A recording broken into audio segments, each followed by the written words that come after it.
میرا نام گڑیا ہے اور میں اس وقت ہاسپٹل کے کوریڈور میں بیٹھی ہوئی ہوں۔ سناٹا ہے، زمین بھی ٹھنڈی ہے۔ میری اماں پریشان ہوگی۔ میں گھر نہیں گئی، مگر کوئی بات نہیں، صبح چلی جاؤں گی۔ اماں مارے گی، مار کھا لوں گی، مگر گڈو، اسے کیسے چھوڑ کر چلی جاؤں؟ مگر آپ کو کیا پتا گڈو کون ہے؟ میں آپ کو بتاتی ہوں گڈو کون ہے۔ گڈو میرا دوست، ہمراز ہے، سب کچھ ہے۔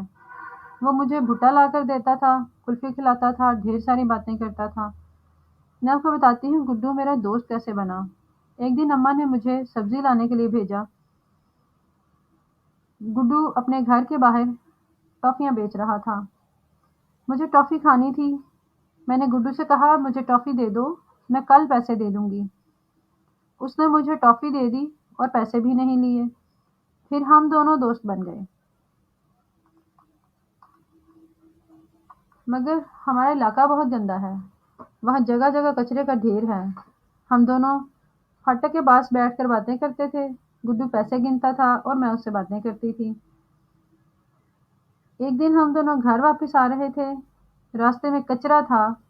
میں اور گڈو کچرے میں سے بچ کر چل رہے تھے، مگر پتہ نہیں کیسے گڈو کے پاؤں میں کچرے میں سے کچھ چبھ گیا اور وہ لنگڑا کر چلنے لگا۔ اس کے پاؤں میں سے خون رسنے لگا۔